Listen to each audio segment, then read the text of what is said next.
Maybe. Depending on whether Twitch ever notices that I exist. Noticed. Hurrah. So, I'll tell the world.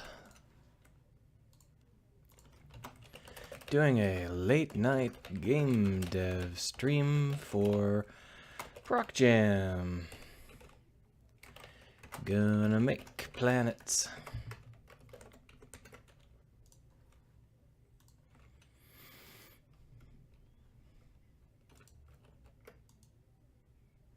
Alright, so that was fun.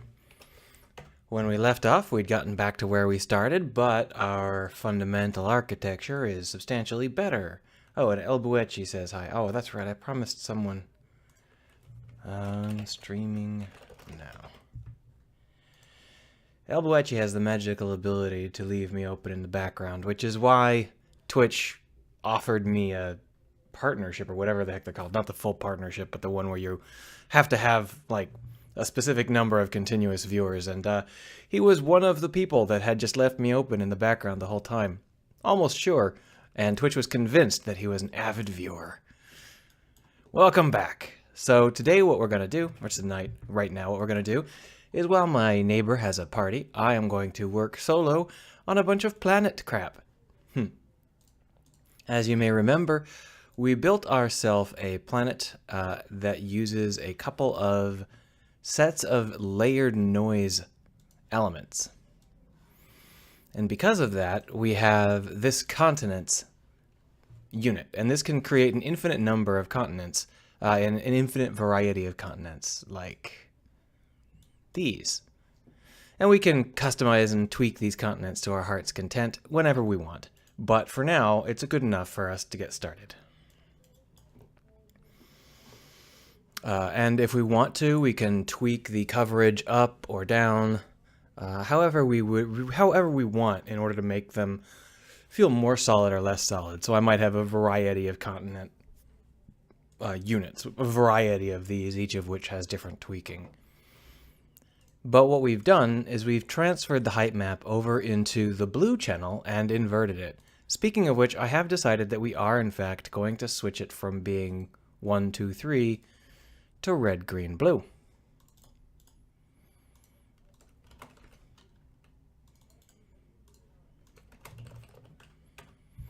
Because it's just easier for me to remember. So what we're doing right now is we are using the height map to process our various shenanigans, our planetary shenanigans, and in turn that should allow us to get away with more shenanigans than we could when we started this morning. So we've got this kind of ocean thing going on, but it's a little bit strange in terms of there's a lot of speckled pieces. If we switch over to viewing the show height map, we'll see the blue that we're actually getting here. And you can see that it does not extend to these speckled places. That means they are officially islands, but I don't like the way they look for islands. They're kind of like a grubby, mottled appearance. And I guess maybe that would work on a really young world, but we're not building one of those. This is supposed to be, an atmospheric world. So we'd like to have our islands be a little bit better than that. So the basic problem is that our addition here, our second step, edge roughener add, versus our edge roughener subtract, this is adding in a method which is creating a lot of extra noise. And the reason for that is because our default height is now 0.5, meaning that it's going to apply to almost everywhere. So we're just going to drag this out so that it applies much more restrictively and see whether that cures the problem. And this is pretty much what I'm going to be doing for the rest of the evening. So if this appeals to you, this random guy talking in the background all the time, by all means, stick around. Otherwise, I won't feel too upset if you go. I'll just cry a little. So we're still getting some speckles, and the reason is, I don't know if you can see that, but there's a shadow of a continent below these. And so I think what we're seeing here is that the continent itself is not very high there, which is kind of strange. We're using Perlin, or we're using tri-Perlin. That's what's going on here.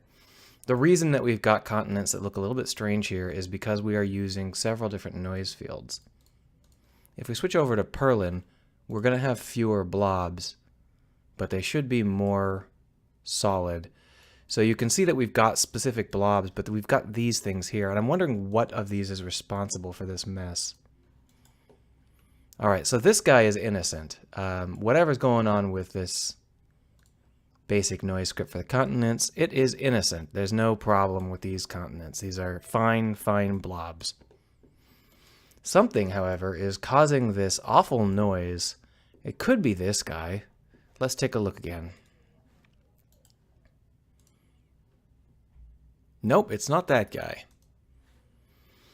It could be, this is just an it could be the tectonic plates, but these are set to subtract.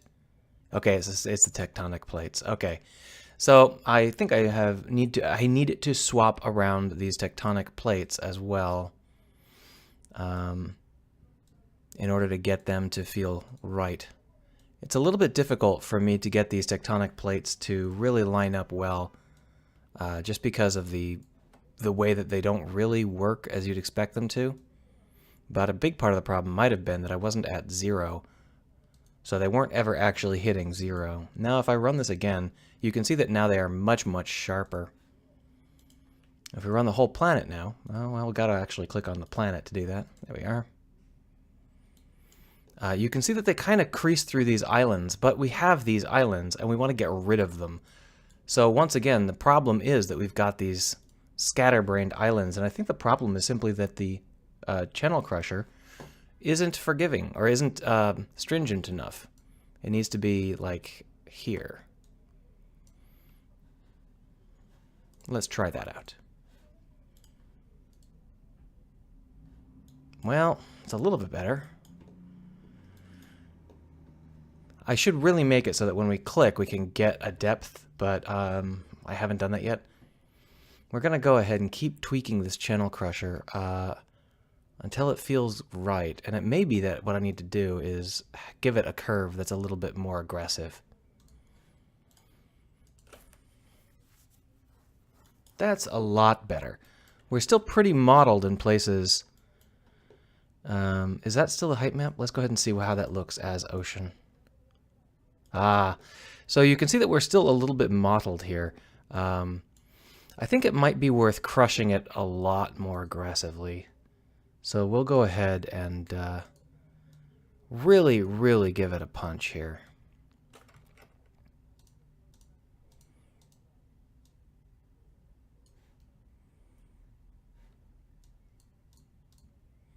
Come on.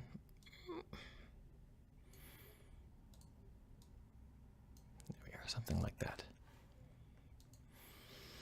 Because what I want is I want the ocean to be ocean. And ever since I raised the medium depth, it became a little bit less oceanish. This is more like what I want. Now you can see that this blue is mottled, but that's okay. That's actually how I want it to look. I can change how mottled that is using some other things later if I have to. But as far as ocean goes, that's fairly acceptable. I'm pretty happy with that. Now, on the other hand, what we have done is we put the blue crusher here on the continents, and we actually want to put that on the ocean above our basic biome, because that way we can add in other objects. For example, we can create a new empty that is for asteroid impacts.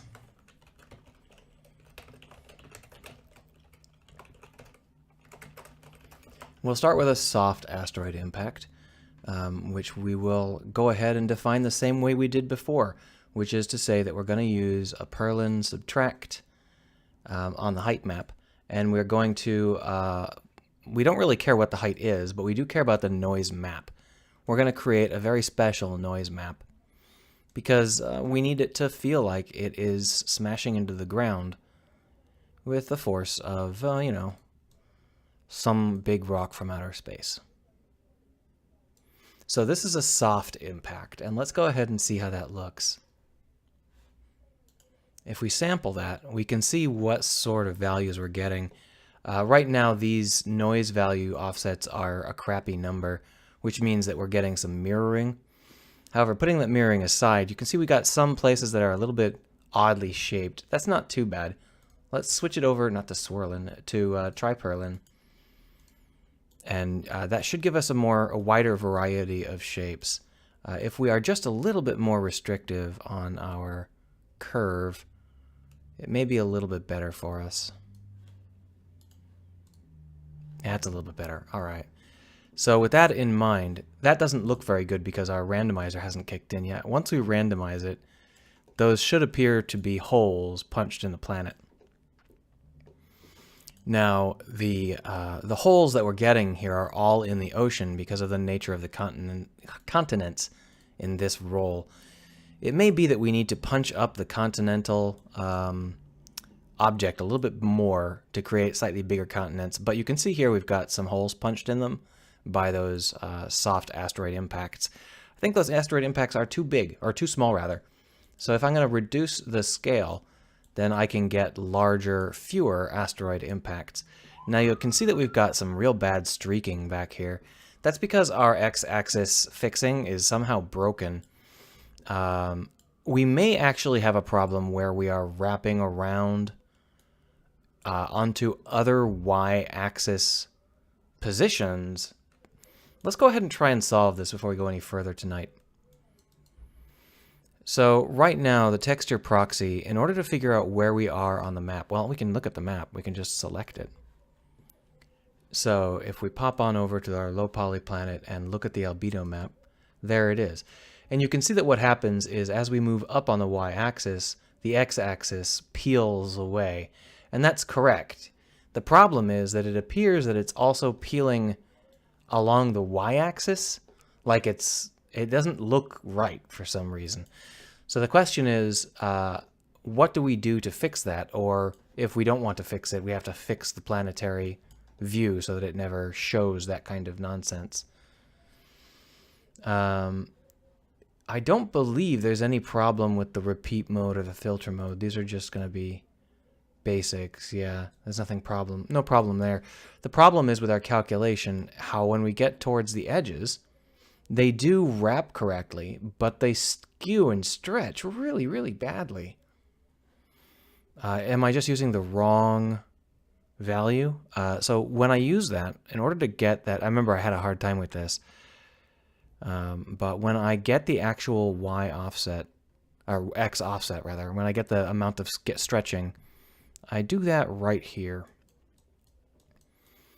So what I do is I multiply the x value by the raw x value times 1 minus the square of py, which is the height away from the equator. So that means at the North Pole, this would be 1 minus 1, or 0, which is correct. The x-axis at 0, at the very, very tippy top of the North Pole, it's 0 because there's only one spot there. And when we get down to 0, which would be the equator, it would be 1 minus 0, or in other words, it would just be the raw x value. But the problem is that the spaces in between appear to be skewed and stretched in a rather uncomfortable way, and I'm not at all sure that py times py is what I want. It should be. Mathematically speaking, I can't imagine why that would be wrong, but it's quite easy for me to substitute in other powers. So I could, for example, do 1.5, but I would want to also make sure to make this absolute value, just because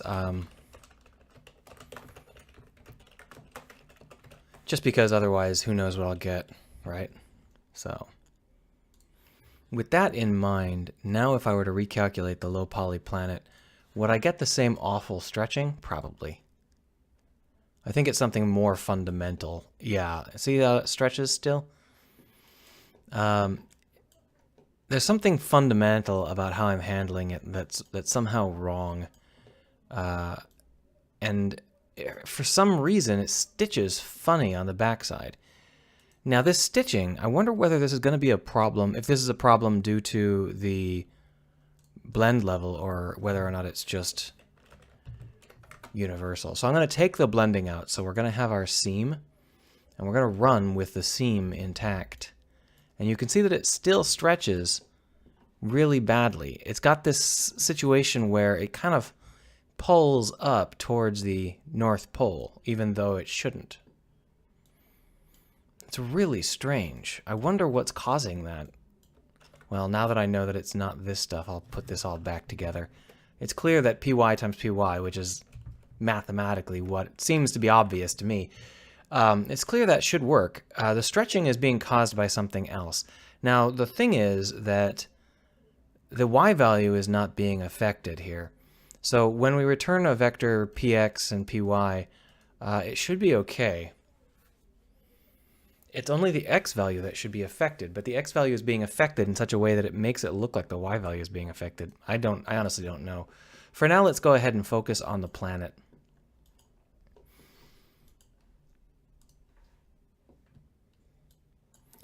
So you can see that we don't really have very much in the way of continents, and I think that's because the asteroid impacts are blowing them away. So if I were to get rid of the asteroid impacts and run our planetary script again, well, maybe not. Maybe there just aren't very many pieces here. I guess that's okay. Well, what we can do is we can either make the continents more aggressive, or we can add more continents. So both of those are perfectly valid. For now, let's go ahead and just make them a little bit more aggressive, not too much.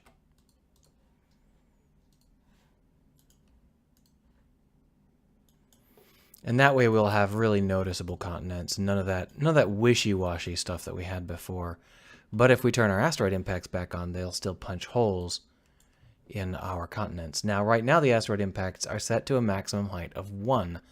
What I'm going to do is lower that maximum height down so that we don't have a maximum height of 1. And if we punch a hole in the continents, it's not going to actually, drop them all the way to 0. See, here we are. So you can see that we have some depth here. It's still ocean, but it's not like this massive cliff. It's a fairly soft bowl, and that's going to be important for the sake of players being able to click on it. So that should work. All right. So we've got our ocean and we've got our asteroid impacts soft.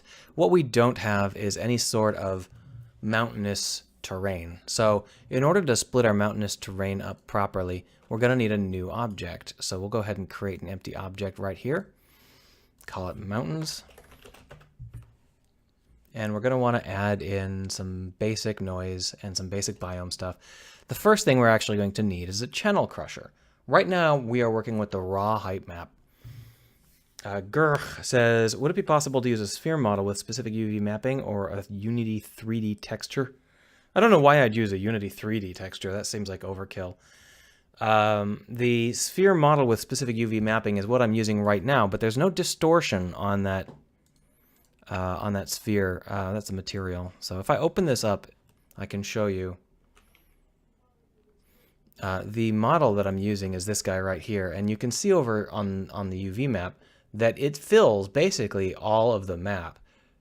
There's certainly no weird y-axis skewing going on here. It's all in how I'm calculating it. There's something fundamentally wrong with how I'm handling the unfolding of the UV map. In fact, it might be fixed if I were to cluster this map differently, like pull these edges in and have wider gaps out here and smaller gaps in here. But that seems like it shouldn't be what I need to do. It seems like this should be pretty easy to translate.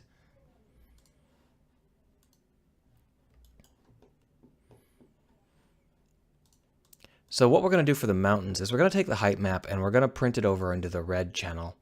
And we're just going to go ahead and do it 1-to-1 so that we have the height map. And then we can go ahead and modify that to include mountainous terrain of whatever type we want. What we actually, I'm not going to go ahead and do it 1-to-1. What we're actually going to want to do is preserve the ocean. Right now our ocean goes out to 0.8, but we're not going to let it stay at 0.8. So what we're going to do is we're going to crush everything that is above 0.1. So, that's obviously dumb. Actually, that might have been useful. So when we are down here at 0.4 or thereabouts, we want it to stop being the channel. So our channel only includes the upper half. And if it's 0 or below, that means that it was in the ocean and we don't have to worry about it, right? And so now we are smashing the red channel with our new mountainous elements. And we can use that to calculate out our red channel noise, where we can raise or lower the mountains to as we see fit. What we're going to do here is we're going to go and take some Perlin noise and we're going to add it at a fairly high resolution. But in order to create, well, it's on a red channel, so it's like, I don't know what you're talking about. Just switch it over to height temporarily so we can see it. In order to see this, what we're going to want to do is, well, first things first, let's just change it so that that doesn't happen. Right now, if we take a proxy process here, you can see that we set the R. We're going to want to only do that if it's not set to R. So if proxy.channel, okay, so it doesn't actually have, okay, so it can't actually do that. We'll go ahead and leave it for now. I don't really feel like fussing with it too much. So we've got this noise field, but what we want to do is have some mountain ranges. Now, there are a lot of ways to get mountain ranges. Last time I used a midpoint field. We could also use like a swirl-in field. The swirl-in field, when inverted, creates some nice mountain ranges. But I'm not actually sure that the swirl-in field is working properly, because it looks like it's just a mid-pass at this point. So I may have screwed it up at some point and broken the swirl-in field, which is not too terrible, I suppose. We could also do this tri-Perlin, which is simply 3 Perlin fields overlapping. And you can see how that gives us a fairly repetitive feel, but that's because of the randomization. The randomization is pretty terrible. So if we randomize, and then we can take a look with a different offset, it's no longer nearly as regular. And we could try to do something with this, like we could take the midpoint of it. Let's go ahead. We're going to have to take the midpoint of something. So we might as well go ahead and do that.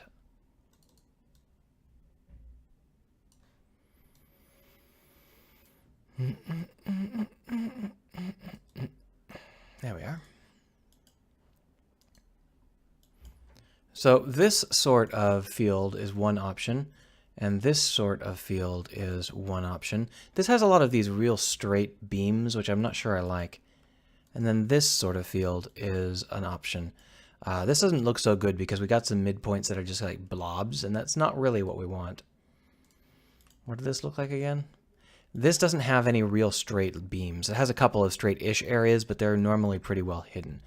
If we reduce the scale rather considerably and resample it, we get these neat hooked shapes, right? And that seems like it would be for a pretty good mountain range. So we're going to go and add that to the red channel based on really just the red channel's height, I think. Like this is fine. And then we're going to want to crush it down. So we're going to go ahead and create another basic noise field.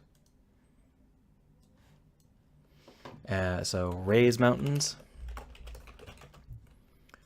roughen mountains. And to roughen them, we're just going to go and use a Perlin subtract with a really, really high noise element here. So if we sample this like that, that's about right. So then we just set that up to red here. And we only care to apply this to things that are already pretty tall, right? So with that in mind, what sort of mountains do we end up with? Boom. So if we take a look, we didn't end up with any mountains we can see because we're not looking at the height map. We are looking at the actual map. The problem is I don't remember whether or not... No, okay, so this did work. So what I've done is the red value is the mountains, right? So you can see we've got redder areas here, but they're by no means distinct. They are just a cluster of mountains that don't really make any sense. So what we would like to do is really hammer home that these are the streaks that we've created and aren't just like every single thing. So what we're going to do is just keep twisting this until it applies, mostly just to the mountain ranges. I shouldn't have re-randomized it. We're still getting nothing that I can work with here. So when we raise the mountains, I've got to make this red work. It's really obnoxious. So right now what happens is we set the albedo pixels up with red channel being height. And the problem with that is that if we're using red channel for height, then it doesn't work. The whole reason that we're using alpha or A for anything is just to make sure that we can see it when it's using alpha, because otherwise we wouldn't be able to see it. The problem is that if our proxy is using the red channel, we want to know that. So what we're going to do is we're going to store the red channel.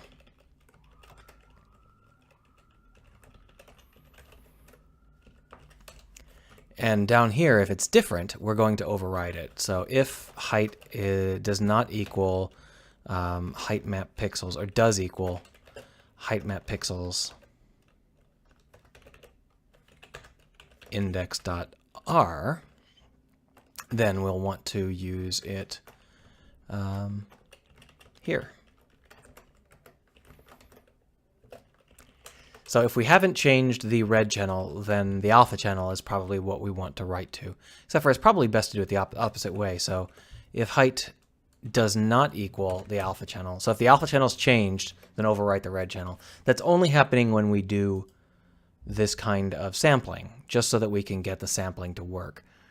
Now the basic noise field here seems to be having trouble. So what I'm going to do is I'm actually going to go ahead and just delete this for now. And we're going to take a look at how this looks without the height messing it up downwards. And it looks like the problem is that this is a maxed out height. The mountains can't make it any higher because it's already too tall. So when we print out this channel crusher, we're not going to give it a maximum value of 1. We're going to give it a maximum value of like that, 0.7-ish.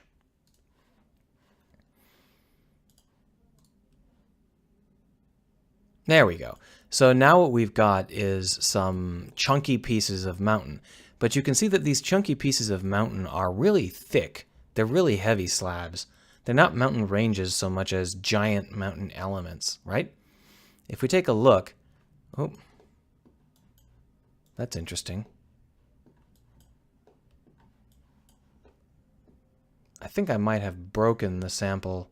Oh, there we are. That was interesting. So if you take a look, this is a U-shape that we saw on the planet. So if we run this planet script, you're going to see that U-shape, see? And you can see how it doesn't look nearly as mountainous in this form. And that's why we need to have our mountain breaker. So we're going to go ahead and put that back in.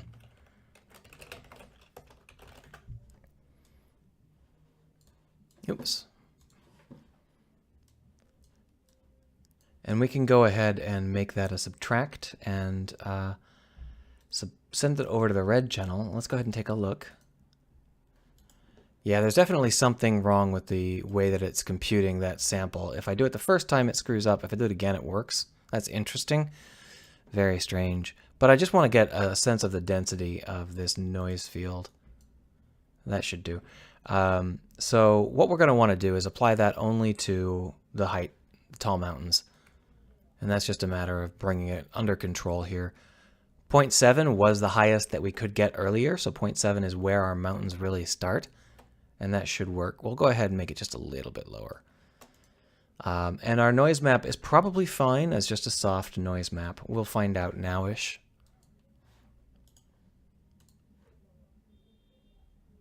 All right, there we go. And you can see that we have a wider variety of mountains. This mountain range is no longer nearly as flat of a U-shape. Now we have to remember that this is the red channel specifically. If we were to look at the full planetary height map, we can't even see the mountains. They're just the faintest elements, if at all. And that's because we haven't actually done any biome work. It's only on the red channel at this point. So what we need to do at this point is to start to paint those biomes. So we'll add in a biome for the mountains, and it's going to be just some dusky mountainous rock, right? But the thing is that what we're going to need to do in the long run is we're going to need to have the mountains also define the lower areas. Otherwise, we're going to have to overwrite the mountain color with the lower areas later, and that's going to be a big pain in the butt. So we're going to go ahead and just create dirt. So when we apply the dirt, we're just going to apply it to everything. And that should work fine. And we're going to apply it to everything on red. And that should paint all of this crap blue. There's only one exception. Properly at really, really low values, we don't want to paint it. Now the reason for that is because a value of 0 is in the water. See?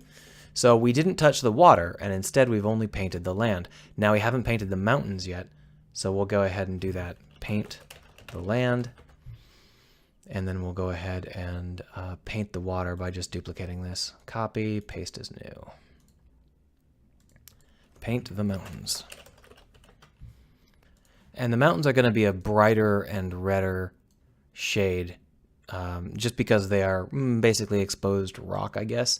And later on we can work on, whether or not we want to do more complicated things with them. Because the red channel will remain here regardless. It's not going to be a big problem. So 0.7 is where our default starts. I think that we can go ahead and try it like this and see how that works out for us. We're going to want to go ahead and just disable these. There's no reason for them. And let's go ahead and run this.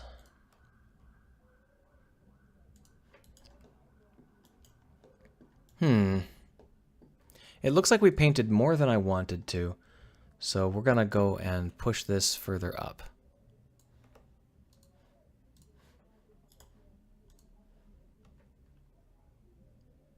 Am I painting on height? No, I'm painting on the red channel. Are you telling me that everything on the red channel is at 0.8 or higher? That seems incorrect, like by a lot. That's certainly not what I intended. So I actually can't tell what's going on. So what we're going to do is split this off into another empty object and drop this guy into just its own object so that I can turn it off. And we'll bring it back in a minute. So if I run the planet now, yeah, so this is somehow malfunctioning, and what it's doing is it's saying that everything is higher than 0.85, which seems extremely unlikely, but I mean, I can go ahead and keep reducing here. Yeah, according to this, everything is above 0.9.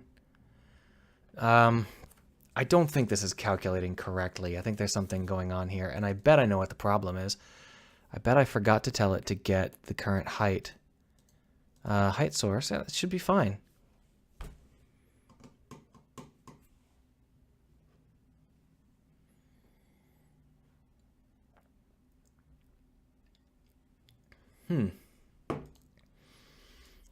Well, let's go ahead and see how it deals with a negative value.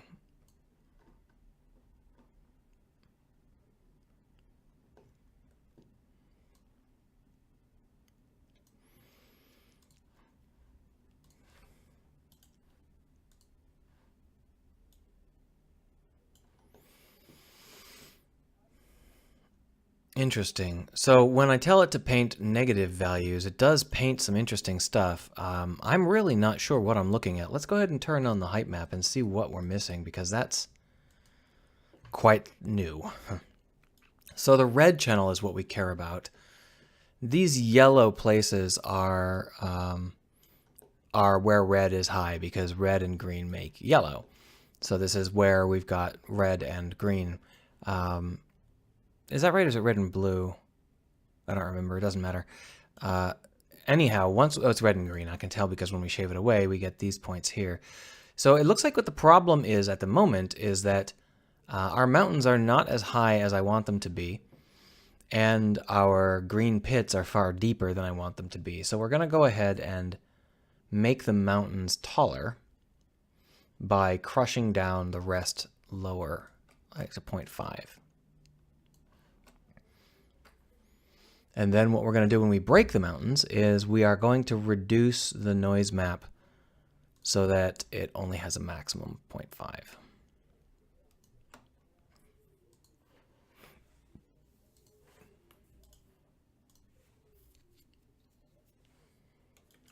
Okay, so now the mountain breaking is not good enough at all. So let's go back in and make the mountain breaking back to its full power. No, it's barely scratching it. So the thing is here that the mountain break has been taught to apply to specific heights, and those specific heights actually don't match up with the new values that we've got. So I'll just fix them up a little bit. I'll probably need to drag the mountain breaks back under control now, though. Yep, you can see how they dip down a little too deeply. So we'll just bring them back under control by dragging this down, the noise map down to about 0.5. That might be a little bit low.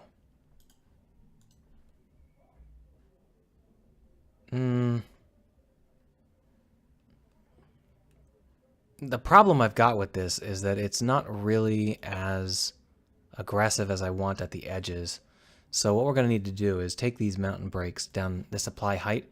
We're going to go ahead and have it apply height even wider, because I want the edges of these mountains to really also get crumbly.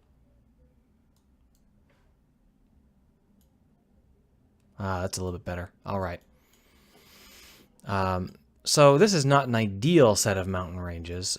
They are definitely not as nice as I want them to be. So let's go and tighten up the mountain ranges just a little bit by dragging these numbers inwards to create a better, tighter set of values.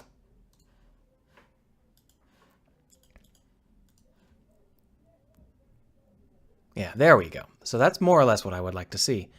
And that should be fine. I don't see any big problems with that. It's not the most convincing set of mountain ranges I've ever seen, but it should be good enough. So now when we run this, we should see a variety of things happening. So we are getting some interesting values here. First off, this guy isn't properly keeping his color, and I think it's because this mountain got inverted, and obviously that's causing issues. So let's go ahead and run it like that. There we go. So this bright shadow, this bright color is for the mountains, and that's why the mountains are supposed to stand out. What we really want to do is give it this kind of curve so that they really jump a little bit. But these mountains aren't really saturated enough. Let's go ahead and saturate them a little bit more. Oh, okay, so the mountains are affecting too many things. Yoink.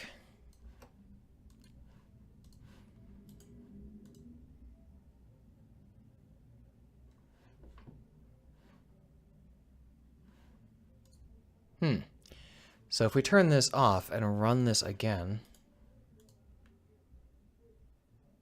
Okay, good. So the mountains are working fine now. We're going to go ahead and drag that back into here and delete this.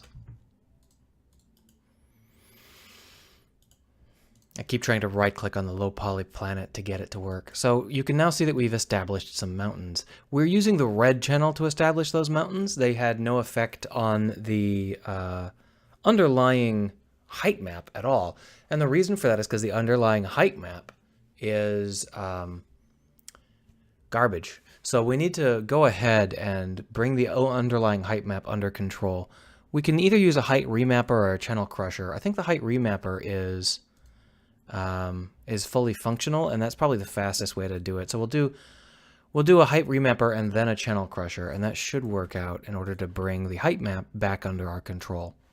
So first off, what we'll do is we'll use the height remapper, and we will take our height map channel so that instead of looking like this, we're going to bring it down so that it doesn't have the maxed out caps. Because then what we can do is, so this will be lower planet. And then we can use the channel crusher to add our red channel to our height like this, with a remap that is also quite shallow, down like this. Thereabouts. And that should result in a height map that reflects our new mountainous terrain. Yeah. So the reason that it currently just dunked everything into the ocean is because our mountains crushed our planet down and our ocean is set to pretty aggressively sink planets. We could try to channel crush before we did that, or we could adjust the applied height here so that it doesn't apply. If we keep channel crushing at 0.8, it's going to look like that. But if we change it down to 0.6, it's probably going to look okay.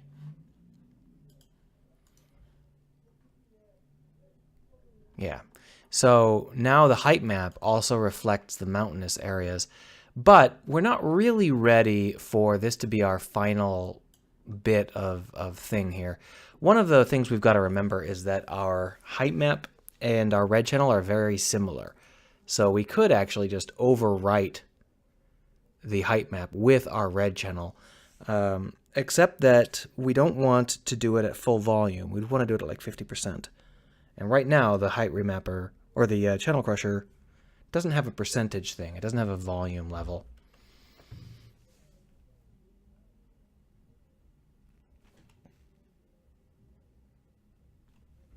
That was annoying. Sorry about that.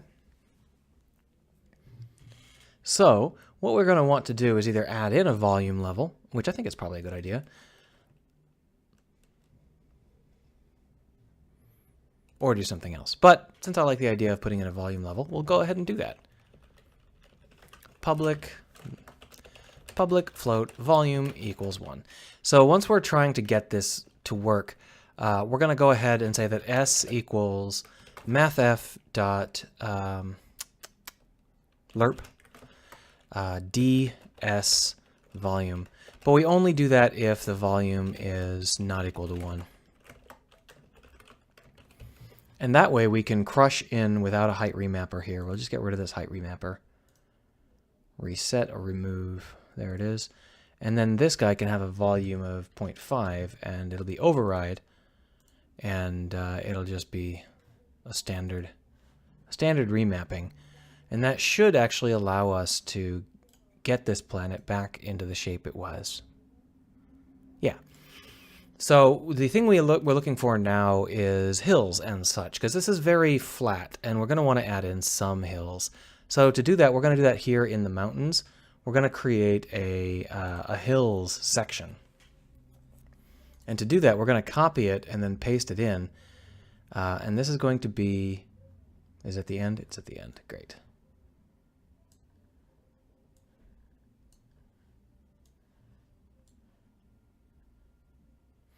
So this is going to be raise hills. And now raise hills is just going to be a straight noise map, but we're going to need to bring it way down because it's way too loud right now. Because we're just trying to create a little bit of noise.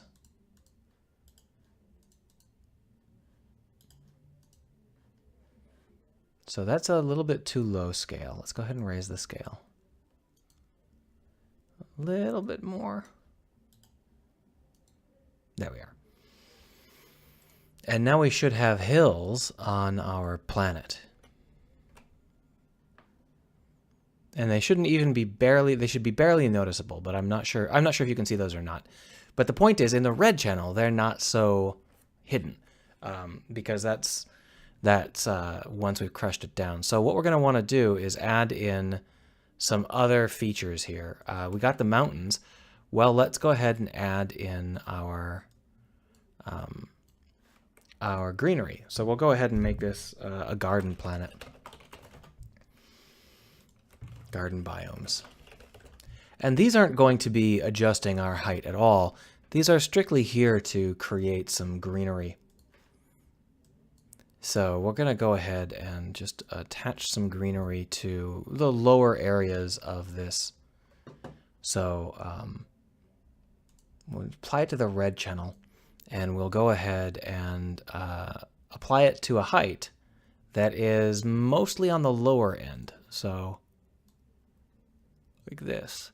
And it's okay if we apply it to the height of 0, because that just is something that the ocean is going to overwrite later. And you can see that what we end up with is a really, really green planet. What we want is something that's also got more complicated biomes to it.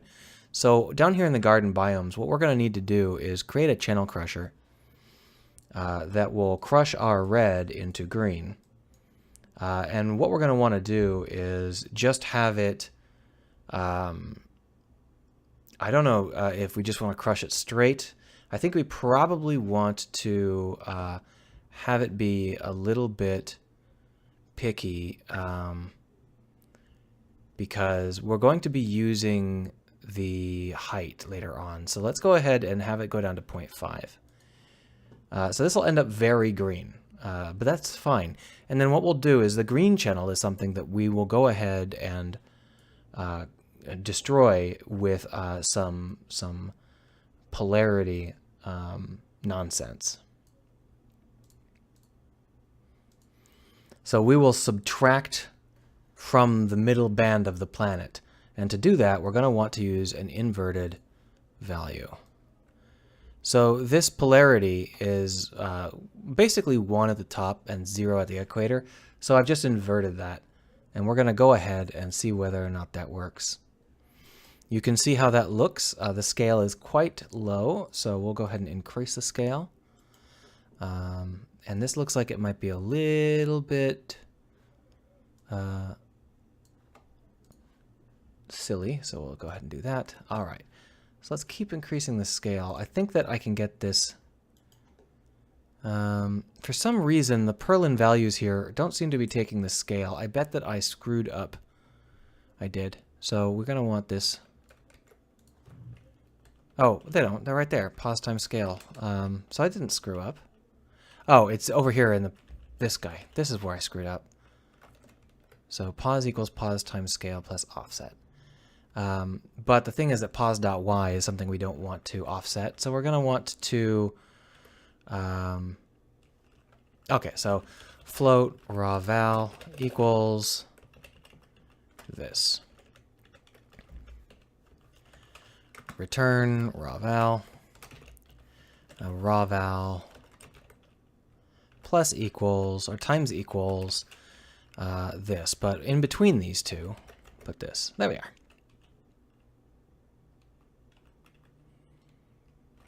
And this is actually going to be something that we want to mathf dot cap clamp. There we go. And that should work, I think. There we go. And so you can see that what we get is this really strange looking effect, which is good, but now it's a little bit too big, so or a little bit too detailed. So we're going to lower the detail level. That's more like what I want to see. And that should be a fun way to paint a desert around the planet. So what we've done is we've told it to subtract this from our green channel. And that means that when we add in a basic biome for our green channel, we can tell it to just take low values and turn them into desert. So we'll pick a desert color like this.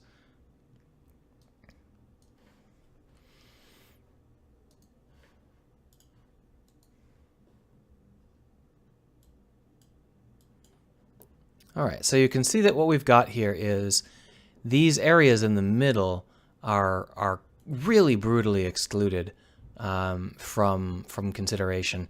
And the problem with that is that we've actually repainted the mountains desert color, and that's a little bit too much.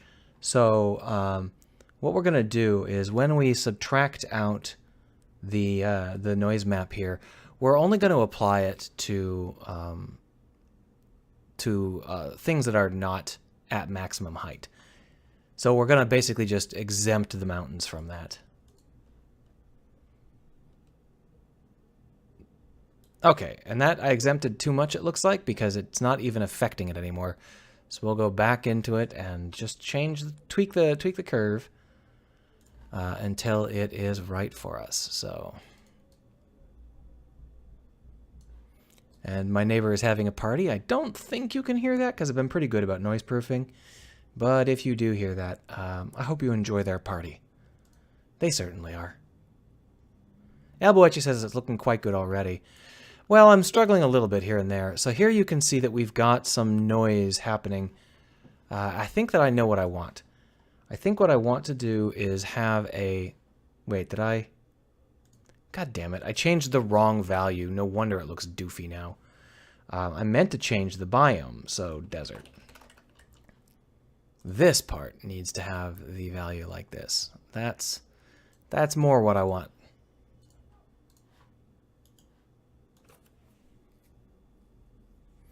Alboechi says it's actually believable within the green and some islands.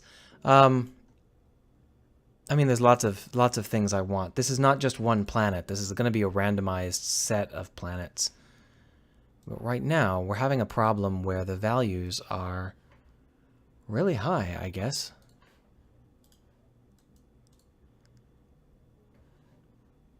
Okay, so I think the problem is that when I changed the desert biome, and then I undid it and all that stuff, I think I actually did want this to be like it was, and I think I screwed it up when I reverted it, because I'm just brilliant like that. Okay, so there's definitely an issue here where we've got these high elements and they're being affected wrong. So the question is that a problem with where I crush it down, or is it a problem with where I paint it? And really the answer is yes, but I think we're going to go ahead and try to make it crush down a little bit better.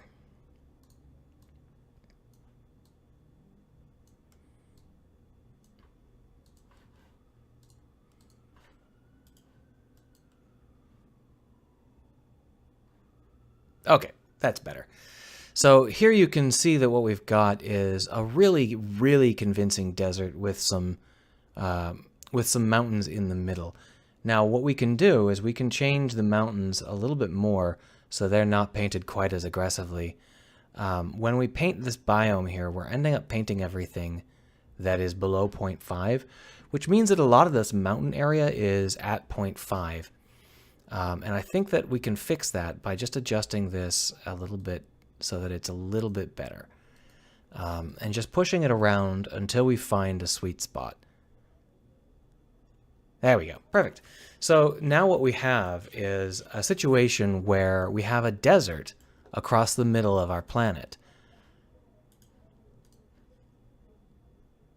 Now I think this desert's probably a little bit big, so what we're going to do is we're going to reduce the size of the desert by having this polar purlin noise map here be a little bit more like this.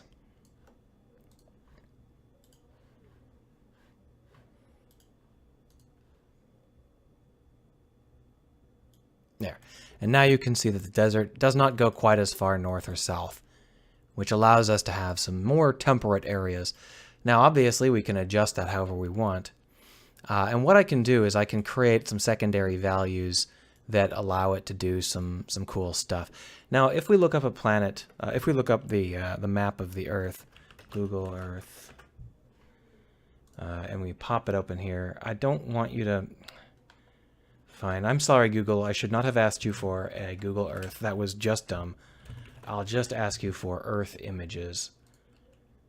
There we go. So the thing is that the desert that we actually have here on the planet is a little more complex than that, because the desert doesn't just apply to the equatorial region. In the Western Hemisphere, the desert is actually above and below the equator, while in the Eastern Hemisphere, it's right on the equator. I think that's okay. We can just live with that for now. There are some options as to, you know, if we want to try and make it so that that doesn't happen. What we could do is we could add in, let's go ahead and do it. Let's go ahead and add in some more details here. So we're going to go ahead and add in a new basic noise. And this is going to push back up the thing that we just pushed down, but only a little bit in certain places. So we'll reduce this and we'll set it to add, and we'll tell it to affect the green channel. And it will apply to heights that are quite low. So like this.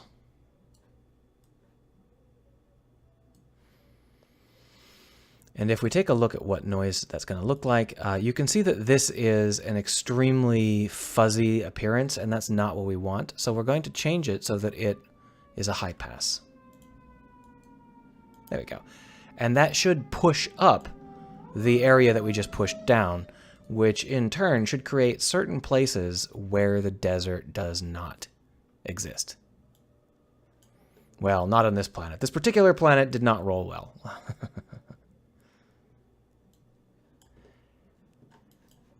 So we've got desert, and we got desert, and we got desert. I think that this isn't working. I think that I must have gotten a value not run. I think I got a value incorrect, and it's not pushing it up far enough. Oh, no, it worked. See? So if that's what we're seeing, then that means that it's not quite right. And I can adjust these values now without re-rolling and really get a good feel for it. So we're adding up the Perlin noise here, and I think that what we would like to do is have it be a bigger chunk like this.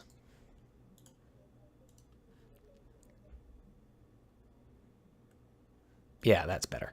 And that should create some nice variety.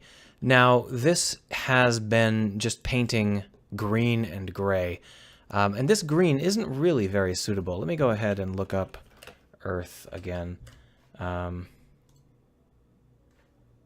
like how when I type in Earth into Google, it gives me the top news stories of today. It's like, why?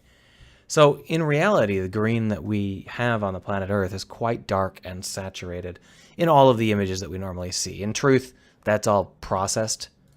It's not necessarily the case. But if it's like that, it's not too hard for us to come up with an image that should look familiar to most players.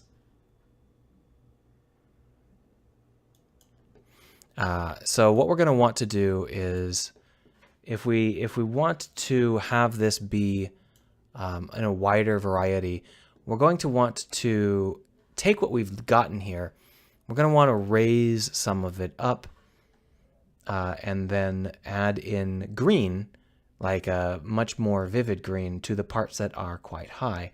So to do that, we're going to go ahead and add in to the green some more Perlin noise.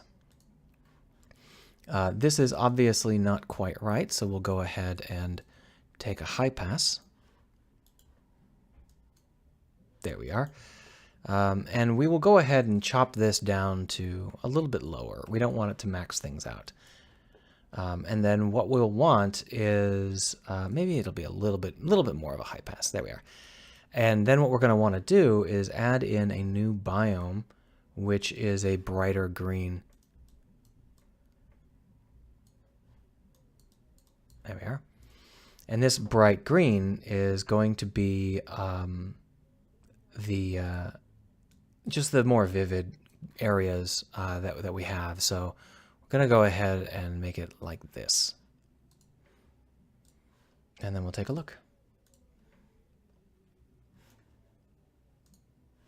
There we go. So you can see that now we have some darker areas and some brighter areas, but we have a problem. We've painted over the mountains. So that might be what we want to do, but it's a little unlikely. That's a very, very green mountains. So that's not too hard. What we'll do is we'll just make it so this biome doesn't apply to the absolute maximum value here.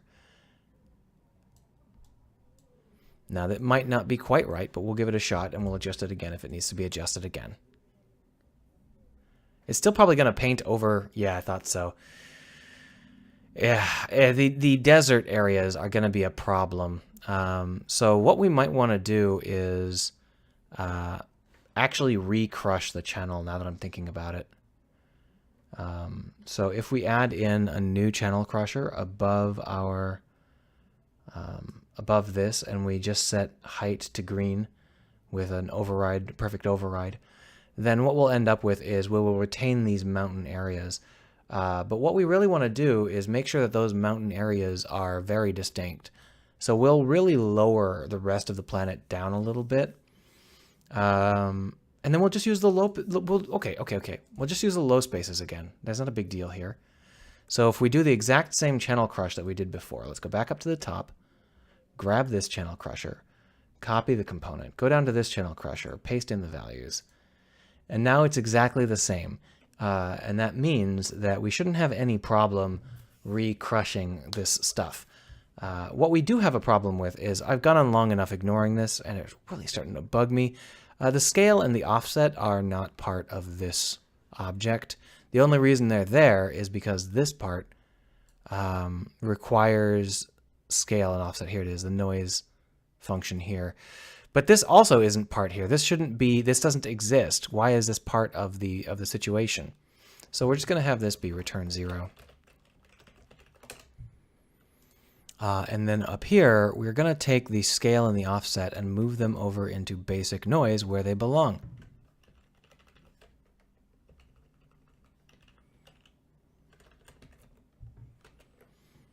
And then we're going to look for errors.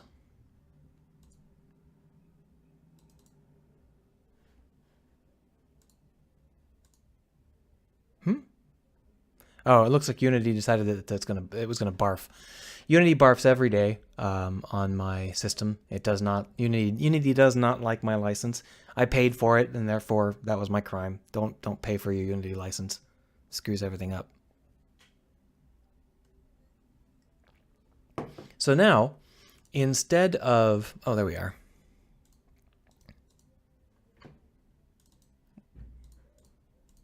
What? Look, you need to recompile texture proxy or you're gonna go nuts.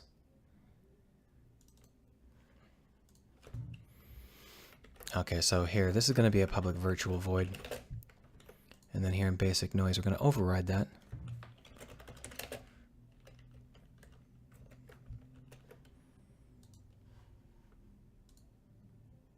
There you go. Right? Are you still gonna barf? So what we're gonna want to do is make this Perlin noise crush down the map in random places, and then we'll paint those places bright green. Now this is gonna interfere with some of the other places that we've got, but it's not too bad. Either way, we're gonna need to change this so that it only affects the low places that have been crushed.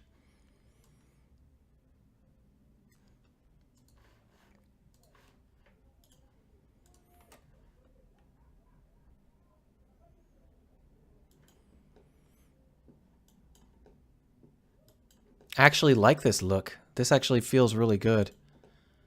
The deserts aren't as convincing as I'd like, and that's partially because they are a little bit green. I could do the other direction. I could do the vibrant green stuff and then paste the deserts on top. It would be fairly straightforward. Let's go ahead and create a new empty object. We will drag the gardens onto this new object.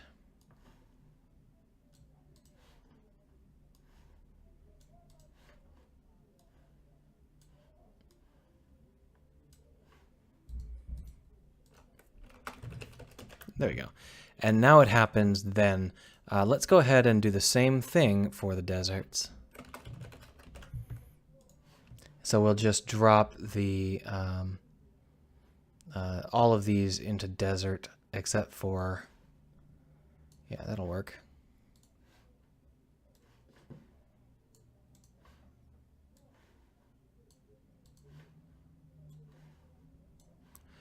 So if we do these in the opposite order, we may end up with a slightly more convincing set of deserts, because right now they're very strange lime green tapioca deserts.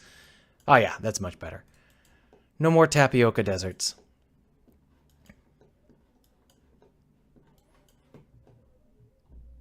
Yeah, and just so you remember, when we actually run this in the game, it looks like this. Oh, that took a while. Okay, so apparently we broke Okay, so I broke this step size. We'll go ahead and fix that. Awkward. I don't know when I did that. There we go. Now that's 512 by 512. We'll probably use 1024 by 1024 in the game. We're using 512 by 512 just to play around a little bit right now. If we switch it over to 1024, it takes 4 times longer because it's 4 times as large. What we can also do is have the width at 1024 and the height at 512, since there are twice as many width elements as height elements. So we'll try that right now too.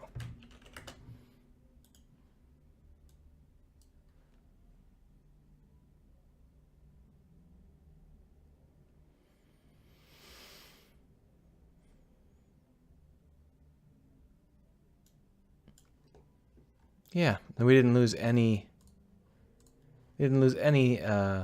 difficulties there. It just worked fine.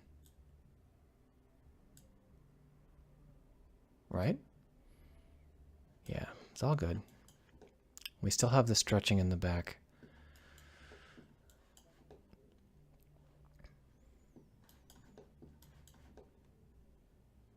No, I guess maybe we don't. Did that fix the stretching? That might have fixed the stretching.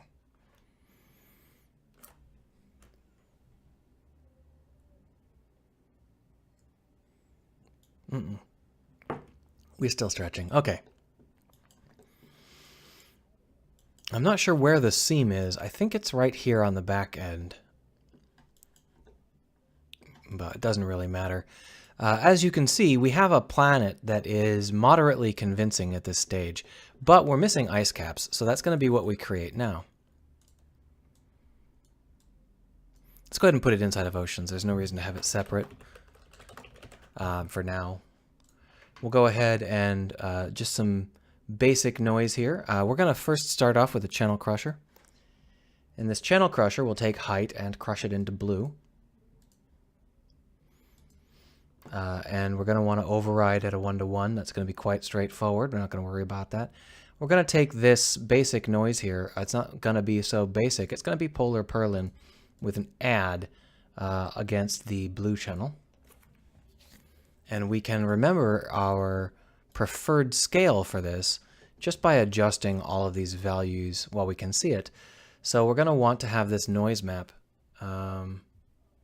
It's a little high right now, so we're going to move it like this. Because we want this to, yeah, there we are. We just want it to be polar crap. It looks like somehow this planet got rotated. We're going to go ahead and ignore that. But that was a decent polar, yeah, these are decent polar elements. They're a little bit flaky because of the way that stretching works at the poles. But you have to remember that we're going to be viewing it from here. So it's not going to look so bad. In fact, I'm going to go ahead and punch it up a little bit.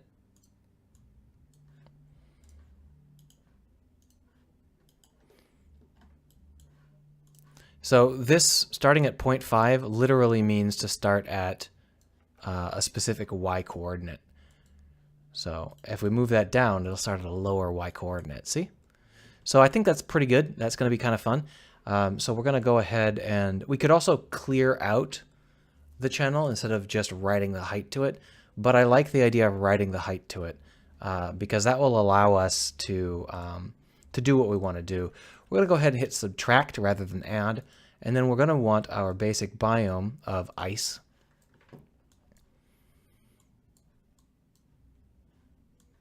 And we're going to apply it to only the lowest levels. Oh, except for the height includes the ocean, doesn't it? Okay, so this is going to be add. And we're going to go ahead and apply this to only the highest level. So, like this. We're going to want this to be quite shiny.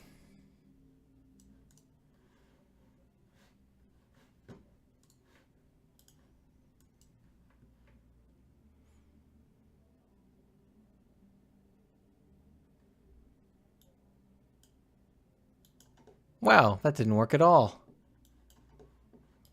I don't see even the smallest amount of ice. Interesting. Did we not punch it up enough? That should be pretty close to 1, but I can always drop this down.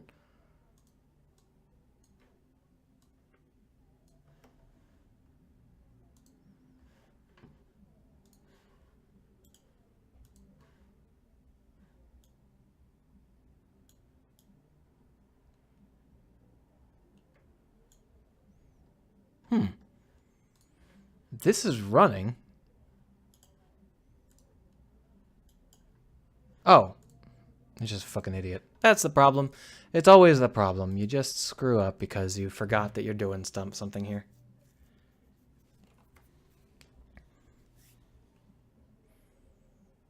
There we are. So you can see that what we get out of this is a really cool icy look. What we're going to want to do is actually change this applied height so that it applies more than 1. And the reasons for that are annoying and stupid. It's actually not true. We could do it at 1 as long as it's a nice wide 1, because it's going to get flattened to 1. So if we do that, we shouldn't get this really sketchy ice flow up here. It should be much more convincing. It's not really convincing. It's just moderately convincing. I think maybe I do want it to go higher than 1, just so that the noise elements agree. Because I really want this to have a solid ice cap.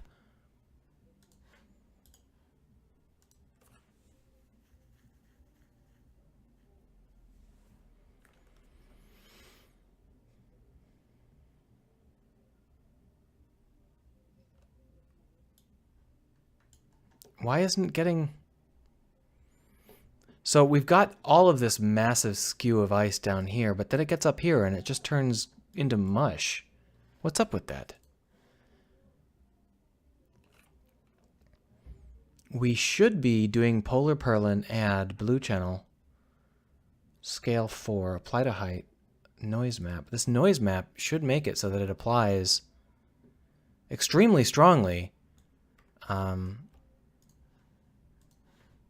These should be maxed out. These should end up as 1. But clearly they're not, or we would be getting the full ice effect, right? So it's just getting wider. It's not getting stronger. That's interesting.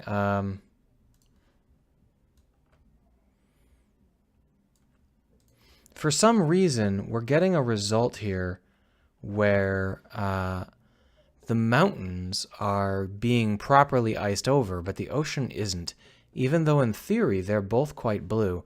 Let's go take a look and see how blue they really are.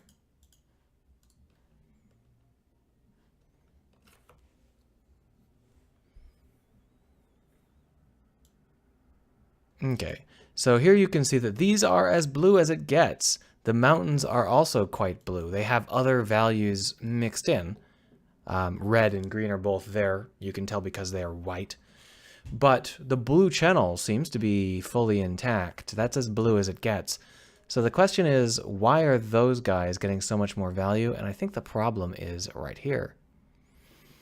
I think that they're probably at like 0.95 or something. So we're going to go ahead and strengthen this up.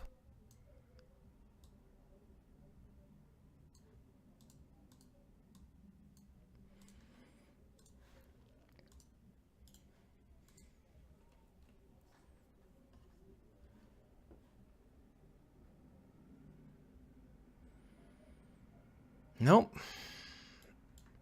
What the heck? What the heck is this? All right, so let's go ahead and set it up to just be applied straight.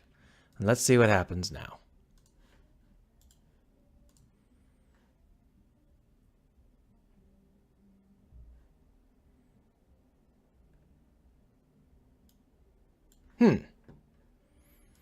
All right, let's just say apply it to the whole world. Freeze the whole world over. Now are you still gonna... Oh. Of course. Oh, okay. Those icy areas are darker because we're tinting by height, which is just the technique we're going to use until we get our system up and running for creating bump maps. So because of that, what we're going to want to do is do that again back over here at the 0.8 or so. And then we're going to want to run it and see how that looks without the tint by height turned on.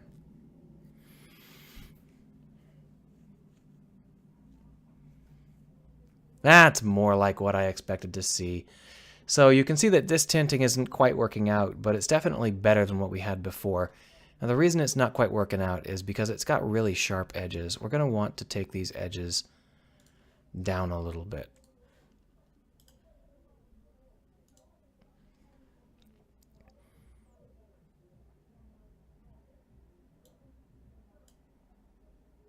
Now it's a little bit better. And what we can also do is smooth over the edges of our polar purlin. Let's just go ahead and make it a little bit straighter.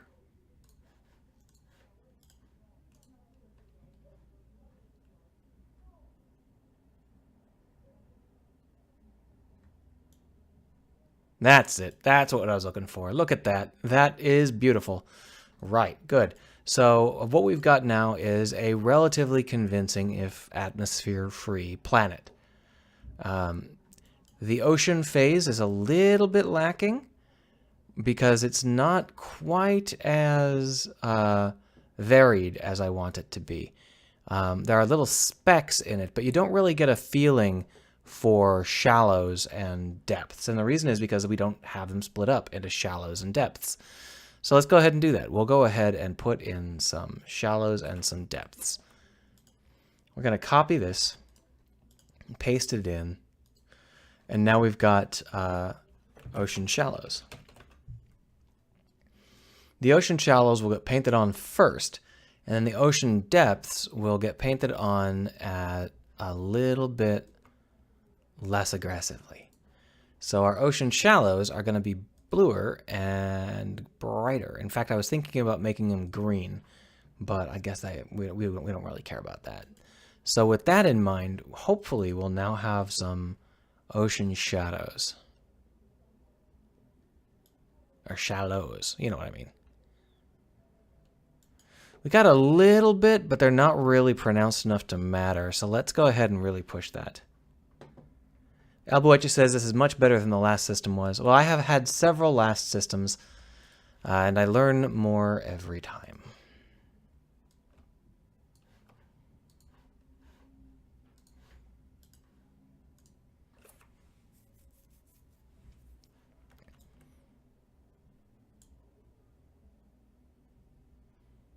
I'm going to bring it back down to 512 and 256 just so I can process this stuff faster. So we're still getting really aggressive on this blue ocean. So we're going to go ahead and keep adjusting it until we can actually see these shallows. That's not too bad, but you can see there's really no shallows out in the middle anywhere. So the blue that we have is actually inverse depth. So when we're calculating out the oceans, we're getting the inverse depth of the planet, as you can see. Which means that if we want to add some shallows out in the ocean, all we need to do is add some depth. And so we're going to drop in a basic noise, like so. And I think that purlin add to blue is probably fine. We're going to want to apply it to the height of wherever it's greatest, and we're probably going to want to subtract rather than add, my bad. And we're going to want the noise map to not be very aggressive. Now, if we take a look at what this noise looks like, you can see that what we're going to end up with is just patches that are not as deep. And we might have to adjust exactly how that looks. We'll find out very soon here. So we have this situation where our planetary oceans are a little bit spotty, but that's actually how they look. If you take a look at an Earth image, obviously all of the planets Earth, all the images of Earth are enhanced. None of them was taken with the human eye, although people have seen it with the human eye. They don't have any photography in their eyeballs. And so what we get is we get inevitably enhanced versions. And the enhanced versions look a lot like this, except It's just not quite right. So we're going to adjust it just a little bit more until it feels a little bit more correct. One of the things we're going to do is we're going to change it to be a sweep like this instead. And it's going to be a smaller arc than even 0.5.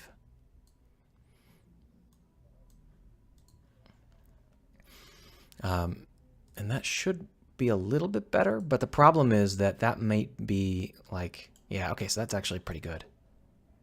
All right, that's acceptable. That is perfectly fine, everybody. This planet looks decent.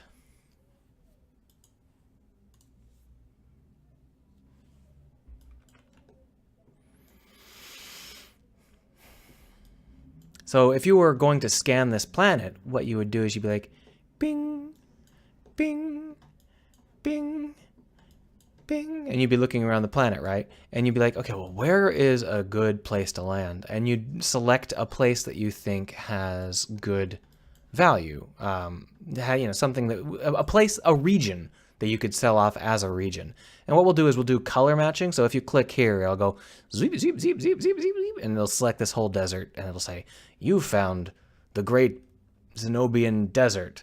And then someone will go, oh yes, I like deserts because they've got minerals in them, and you can sell it to them. But the fun thing is that you're only able to sell the planet to one group.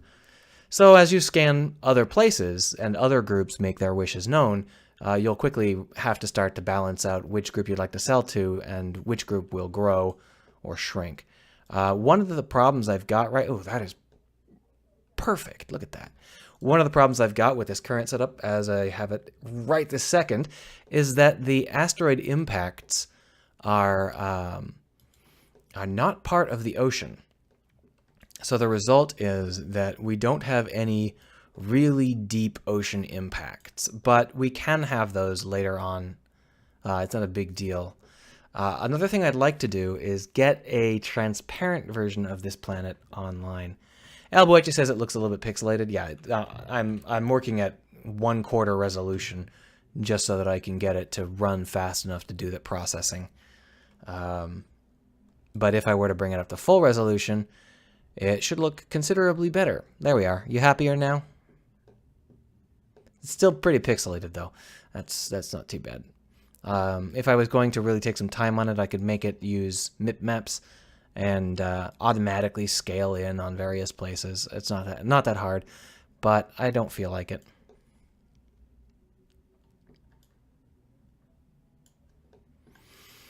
So that's just one kind of planet, and we didn't even put the atmosphere in. I'm going to go ahead and not put the atmosphere in. I might put it in much later, if ever. There are a lot of other things that I want to do, but one of the biggest things I want to do is rotate this planet slightly, because it's getting annoying. There we are. That way the seam is in the back. So here, run this. Yeah. So that takes a little while. Alboeche says, no point in optimization for a game jam. Yeah, well, I need to have it optimized enough that it doesn't physically hurt. But, I'm perfectly happy to let it be kind of mediocre in terms of optimal speeds. So that's our Earth-like planet. Now, the truth is that we're not going to end up with these specific values. What we're going to do is we're going to use a variety of variants of those values, and we're going to substitute them in. So what we are going to do right this second is create a new kind of texture proxy. And this new kind of texture proxy is going to be a texture proxy batcher. Or how about a randomizer? That's fine. We'll call it a randomizer. It's going to descend from texture proxy. And now the thing about this is that it's going to take specific targets. So public game object array possibles or options. And what it's going to do is whenever you ask it for something, it's going to give you back a random option. So public int current choice, or just choice. override randomize, and we'll go ahead and say choice equals random.range 0 options.count, our length. We're going to go ahead and say if options equals null or options.length equals 0, then barf.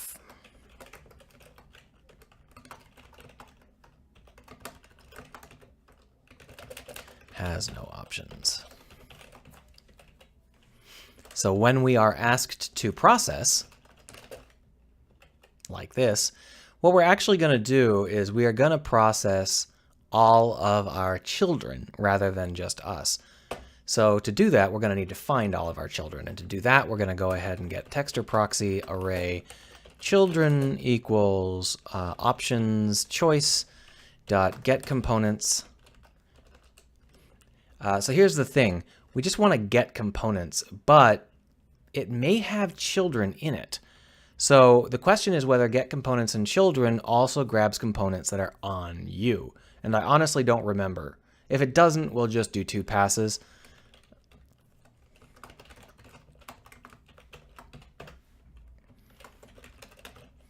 For each texture proxy TP in children, TP.process index planet position and P. That's not how you spell it. There we are. There we go. We're going to go ahead and say if children.length equals 0, then debug.log error. Oh wait, if we do that, we're going to end up spouting a lot of errors. So we're going to do it in here. So if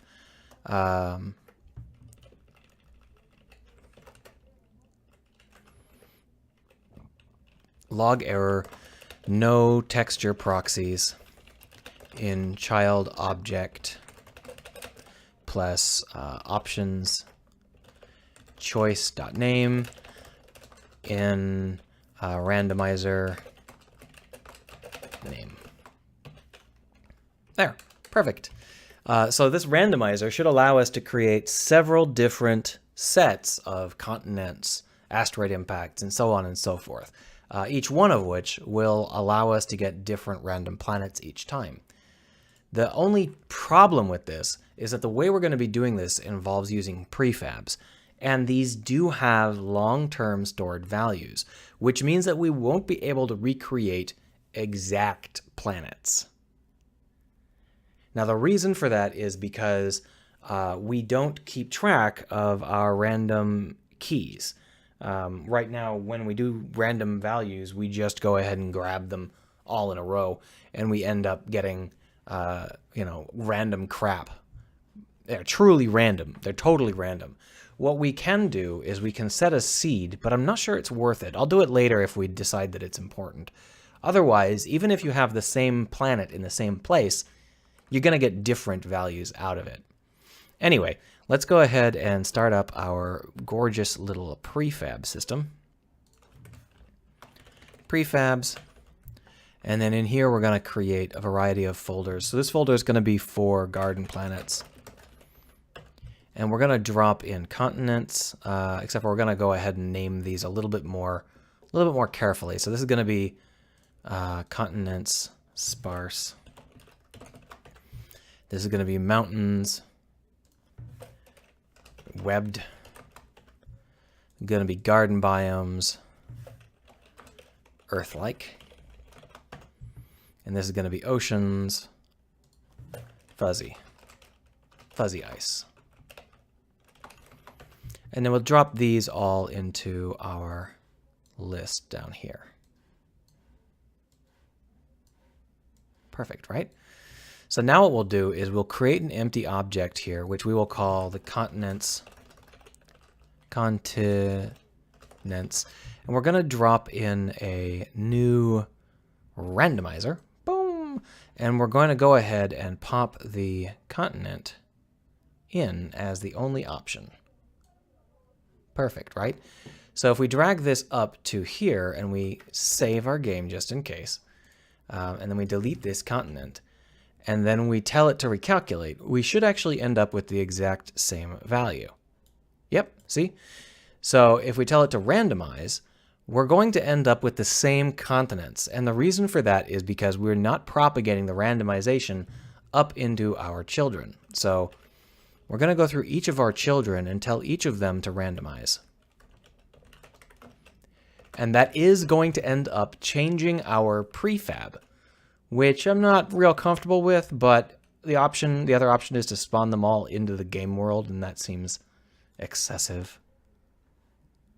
There we go. So now we can see that there is some stuff going on with these continents, right?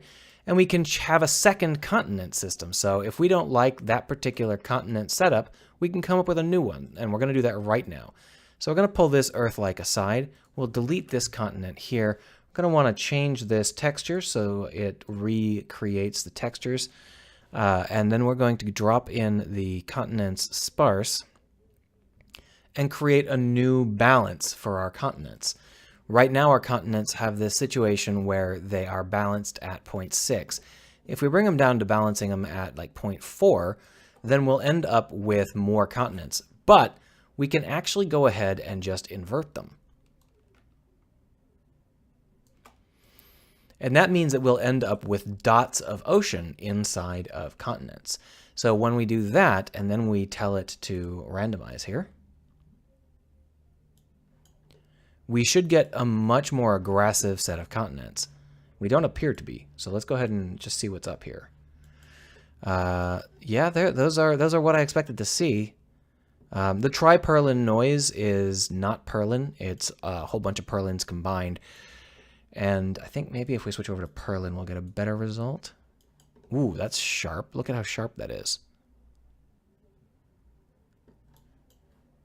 Why is it so sharp? Oh, because I need to hit sample twice. What's going on here? Huh. Oh, because the noise map is funky. That's what apparently that doesn't work very well with the inverted noise map, but we'll go ahead and give it a shot to see if it works.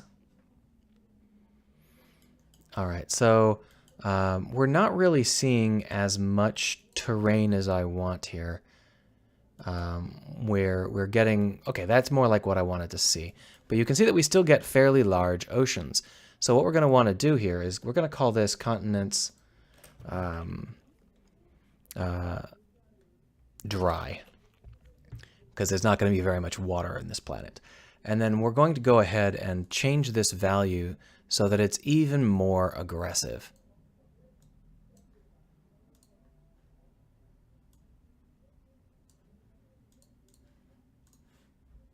And now if we run the planet with the exact same values, we should see some of these oceans close. Yep. And so now you can see that what we've built is a situation where the planet is mostly dry. It's only got spots of water. And that's fine for our needs. The seam is dumb looking, but I can't fix that right now because I don't know what's causing it. Well, we're going to go ahead and... didn't I rename this from continent sparse to continent dry? Did that not take for some reason? That was interesting. I'm going to go ahead and drop this in here. Continents sparse and continents dry. And then we can add continents dry into our list of possible continents options. But let's go ahead. Let's not stop there. What if we were to change our continents from purlin to, say, polar purlin?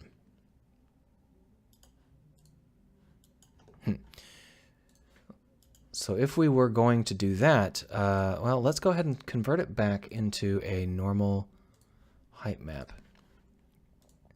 Can we get a good value out of this now? Not really. It's pretty confused as to what's going on. I think I might have busted that somehow.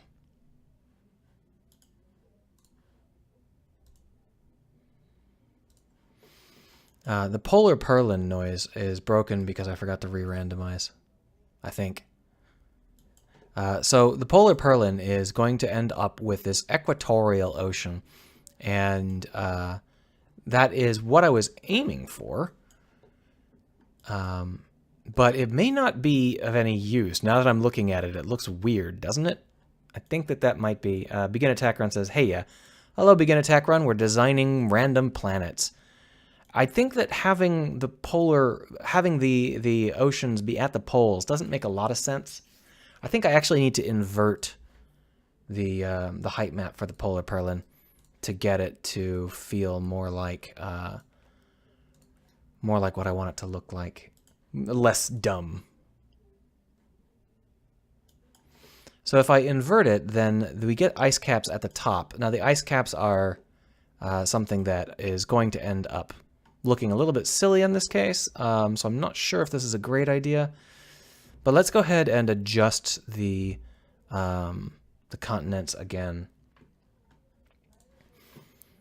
because it might just be that we need to drag this over here.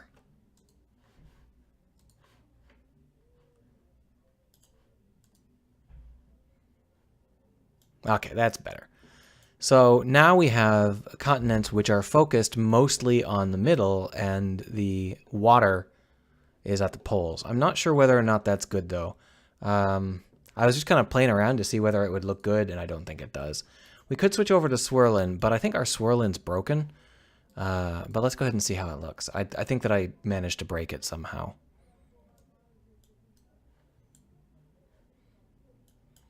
So when we take swirling noise, it doesn't really look any different. So I think that we're going to go ahead and stick with just those two kinds of continents right now. We'll go ahead and delete this. And now we have this guy, which will randomly choose between the dry continents and the wet continents. So here we've got the wet one. And then we're going to randomize it and hope for the dry one next, just so that we can see it. No, it's the wet one again. There, now it's the dry one. And we can do the same thing with the rest of these. So this asteroid impacts soft.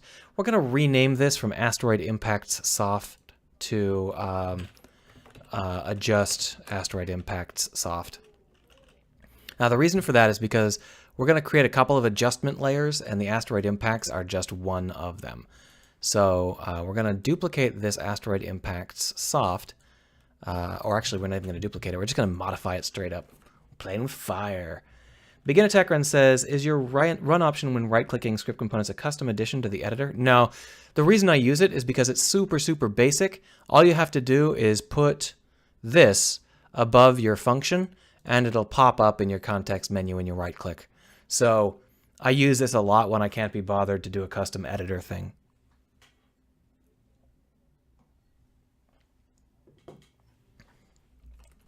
But you have to right-click on the specific mono behavior. You can't like right-click on the planet or whatever.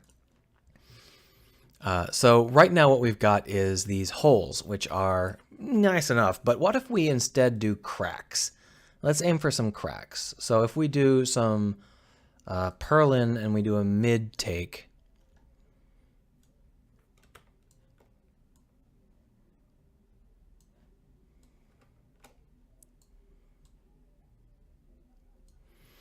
and then we just take a look at the sample size there. Yeah, so we can create cracks like this. Now the problem I've got with this is that these are very straight cracks, and I'd like wobblier cracks, but I don't want cracks which are more, I don't want more cracks, I just want wobblier cracks.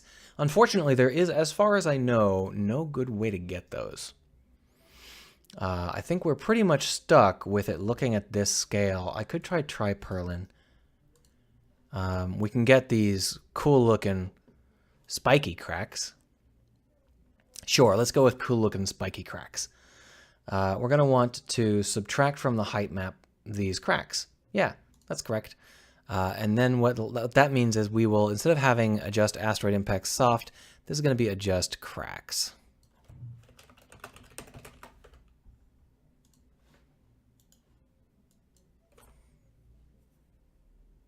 And you can see that that creates like squiggles all across the planet, which is pretty much what I wanted. I think that we could do a little bit better. The problem is that in order to do a little bit better, we're going to have to do some dancing. So let's go ahead and use a channel crusher.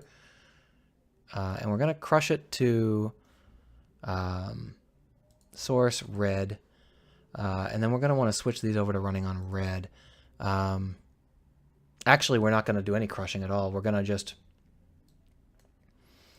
We're going to just crush red in case we've been working with red. So we're going to remap it to 1. It's just going to be zeros, actually. 0 is better. We're going to remap it to 0, and it's going to be 0, just period. There's not going to be any volume to it at all. So we're going to call this kill red. And that's fine. And then down here in the noise, we're going to add in for our thing here. And then what we're going to want to do is we're going to want to soften this quite a bit. Now the reason we're going to want to soften it is so that we can play in the margin. So if we look at how soft this is now, oh, we can't see it because it got all busted up. We'll deal with that later. So cracks start. And then we're going to add more basic noise in here, which is going to be to adjust the cracks so that they look a little bit cooler. We're going to go ahead and do basically the same thing here. So we're going to copy component and then paste the values in. And we're going to switch it over to subtract, and we're going to really increase the scale. Like this. Even more. So then, at the very end, we're going to use another channel crusher and crush the red back into the height map using a subtract. Perfect, right? Let's try it out.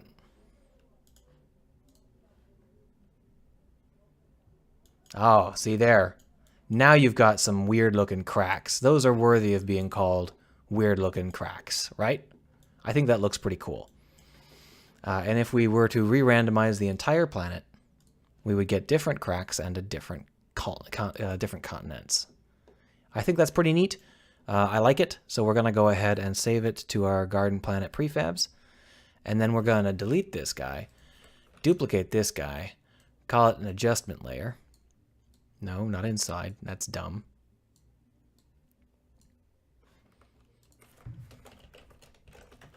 And then we'll drop in the asteroid impacts and the cracks. And later on we can come up with more adjustments. For example, maybe we'll have like volcanoes. That would be neat. But that can all wait. So our webbed mountains create these mountain ranges. But I'm not actually sure if I have any other styles of mountain in me. I can't think of another way to create the mountains, so I may just leave them as is until I feel something else. You know, these garden biomes, on the other hand, we can definitely go ahead and adjust. So right now, what we've got is a situation where they're very, very gardeny. We got deserts in the middle, and we got gardens to the north and the south, and it works out. But we have a lot of other options that aren't quite this way. For example, we can do garden biome for a desert planet. So the gardens for the desert planet would be a little bit different. So here is where we do this thing where we create random spots of green, and then down here we create this vast desert. So what we're going to want to do for our desert world is we're going to want to do the desert first, and we're going to want to make it considerably more aggressive.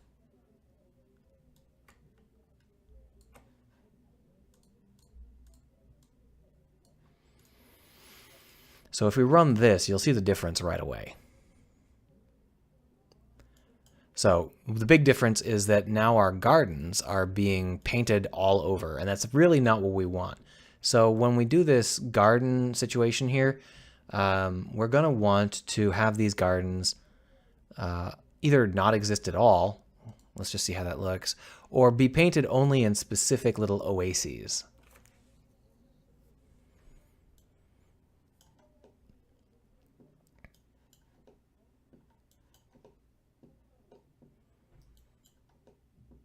This is really, really deserty. It might be too deserty.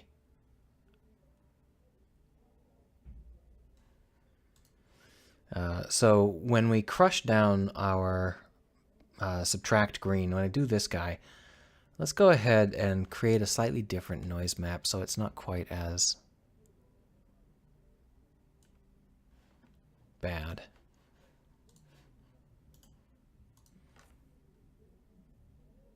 That's better. And then we can either put in little teeny dots of green. I think it's probably easiest. So we're going to go ahead and just crush green entirely using a flat cast to 0.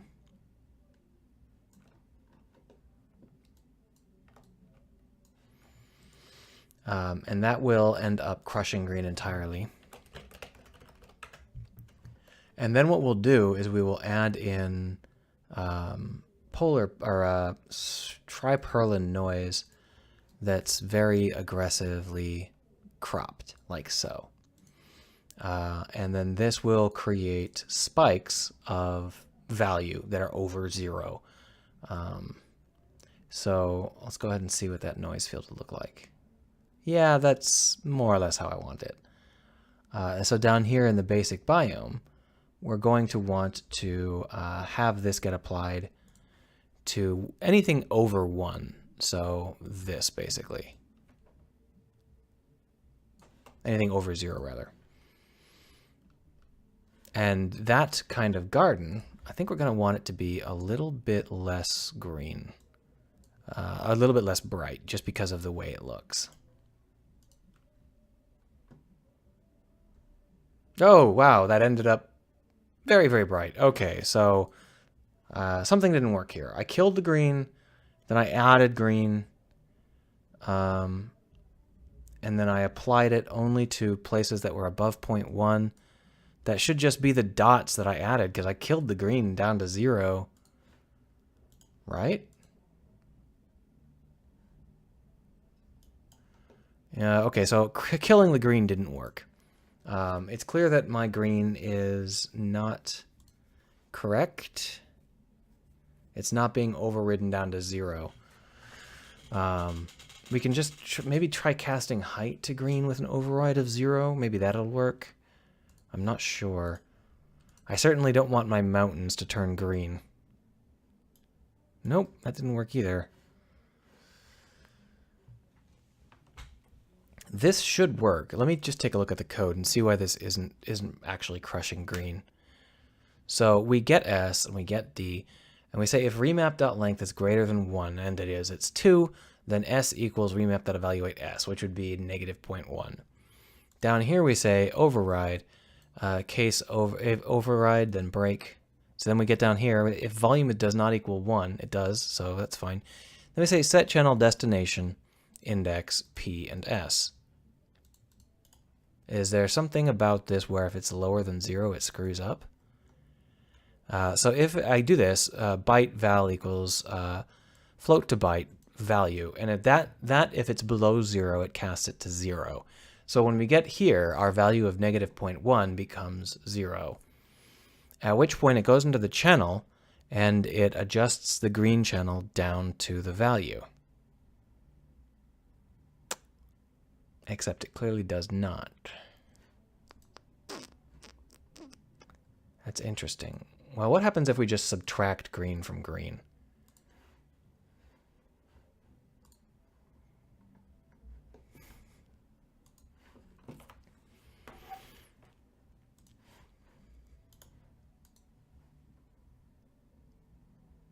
That also doesn't work. This is fascinating. Do I have to create a channel crusher which does nothing but clear a channel? I can do that, but that seems weird.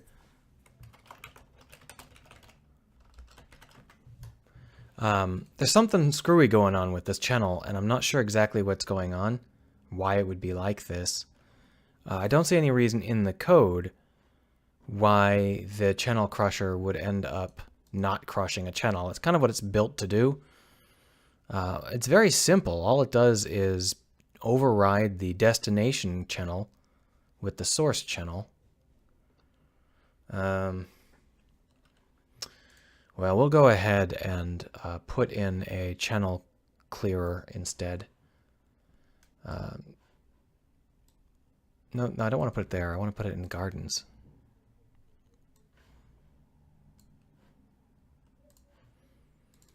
For the channel clearer, we're going to want to inherit from texture proxy. And then we're going to want to choose a channel, public target channel, and then in the update,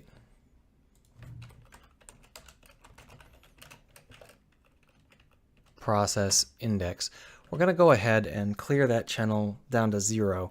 So set channel, channel, index p and 0. And that should just crush the channel out of existence. So we're going to go ahead and try it.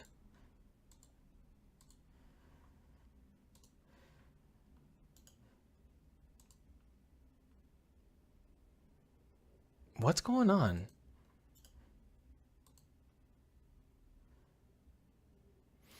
Okay, so here you can see that there is no green happening. The only green happening is in these little dots. So the channel crusher, or the channel clearer works fine, and chances are high that the channel crusher worked fine. The problem is that I'm an idiot. I'm a tremendous idiot, and that's usually the issue. So in case you missed it, I was telling it to use the red channel, because I'm brilliant like that. There we go, much better. So the problem is that the dots are appearing mostly in the ocean, and we're not getting to see them. But we can go ahead and just reduce the scale a little bit here, and then try one more time with a randomizer. Planet, please. And this should hopefully create little dots of green randomly around the planet. Except for the fact that it didn't work with this one. That's interesting.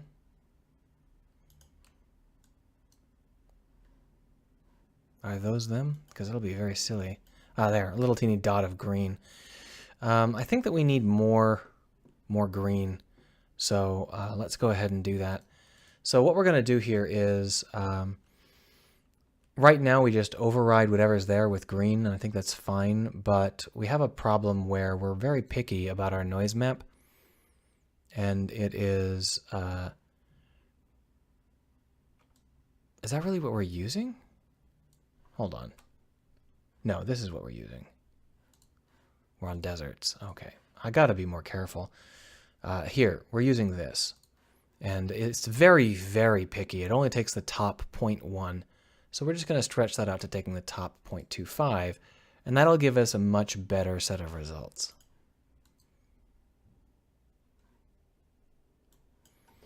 In theory. So this is the only spot that we actually see on this planet. Let's see if there's a better planet waiting for us. For right now, what I want to do is these gardens are being applied a little bit too aggressively. We don't have a volume for them to be applied at aside from this applied height. So we're going to go ahead and drop this applied height down to 0.5. That way it'll just tint the background rather than overriding it completely. Oh, look at that mirror image. Interesting. That's definitely the seam.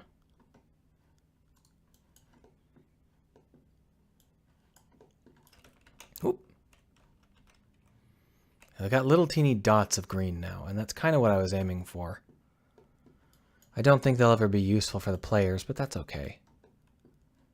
Just little dots of green here and there. That's all good. So that'll be our desert garden biome. And we're going to go ahead and replace that with another layer of adjustment for biomes.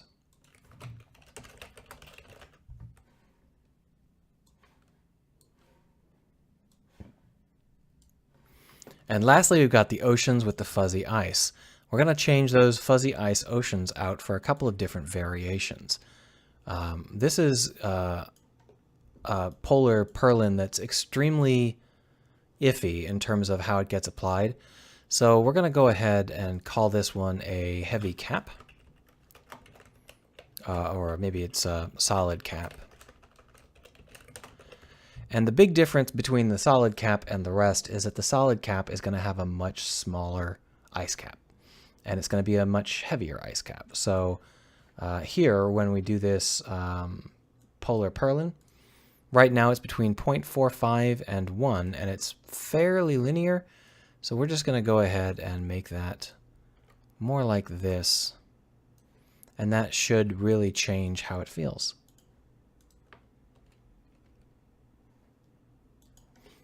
It looks like the polar purlin is not going to be ideal for our needs for this ice cap, so let's switch it out for just polar. Player Anonymous says, I think it would help if you added a shortcut for the randomizer and run methods. I think you're probably right. I just don't happen to care enough. Yeah, that'll look fine. I'm not too concerned in this case. But what we are going to do is change the noise level down to 1. We don't need this dramatic, radical, over-the-top element here. We can just take a slow ice cap. And hello, everybody who I didn't say hello to. I'm brilliant at remembering to keep up with people.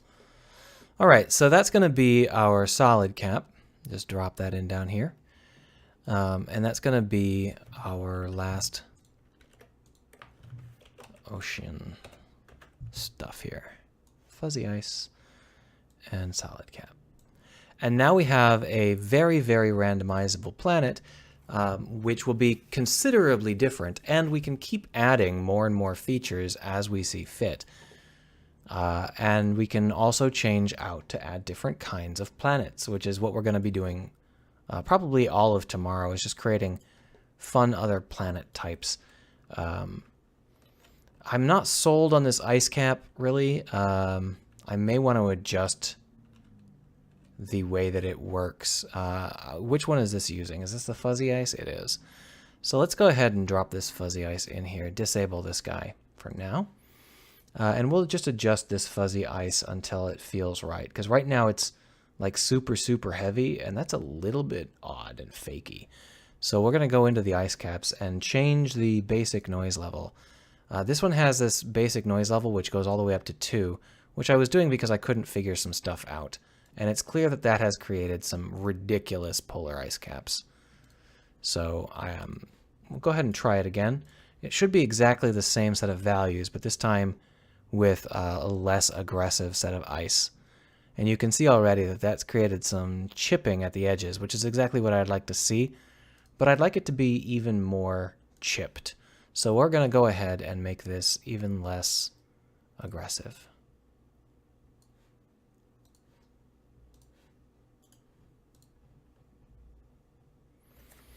Oh, Player Anonymous says I can just add the shortcut keys to the end of the menu item string. I didn't realize that. Hold on.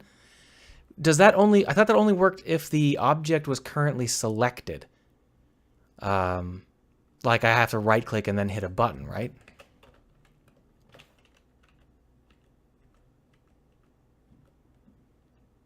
No, I can't remember how to do it. I can't remember how to add the shortcut key, Player Anonymous. If you can go ahead and post an example of how you would do that, let me know. I just haven't done it in so long that it's skipping my brain.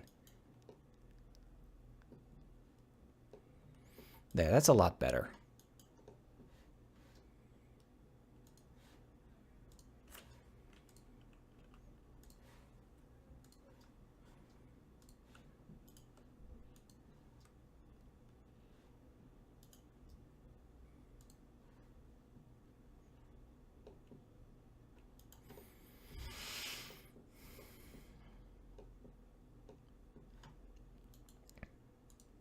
So this creates a lot of random planets, not all of which are going to be very convincing, but that's okay.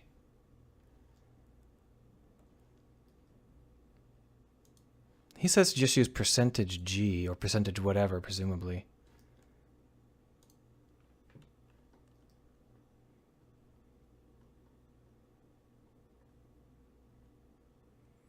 Oh, that means control, I see.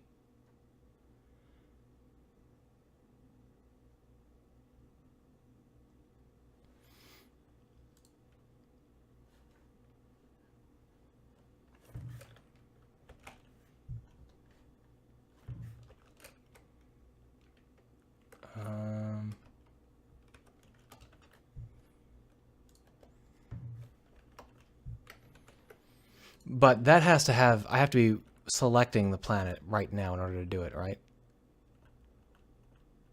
That doesn't work. It's not very much use if they don't actually do it when you need them to do it.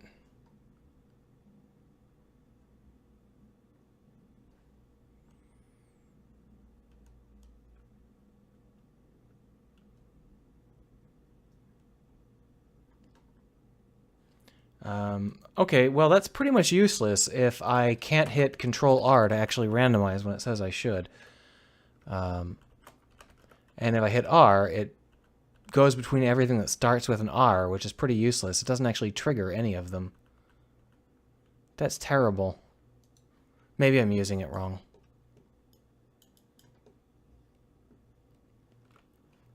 So this is my Earth-like planet. I'm thinking about stopping now. I do have dinner. I haven't actually eaten yet, even though it's 9. So it's a good time for me to stop and have myself some dinner. I'll be happy to answer some questions, and if Player Anonymous has comments. Probably because I use context menu instead of menu item. Oh yeah, I don't use menu item because it requires me to... Because if I create a context menu item, then it has like a subdirectory, and I really don't need it like that. Context menu item is just too complicated for what I need. I just need to dump this stuff to the edge of the to the menu. So I'm not going to worry about it today. Maybe I'll tweak it up some other time. If I get to the point where I really am thinking about it, I'll just put a button right here with an editor modifier, or even a button floating above the planet right here in scene view. But either way, thanks for stopping by and helping me out and keeping me company. Tomorrow I'll be streaming more, and I'll be creating things like moons, fire planets, stuff like that. It should be fun. And by the end of tomorrow, we should have a full roster of planets and be well on our way towards creating a game where you can click on planets. Whee! Where's the stop button?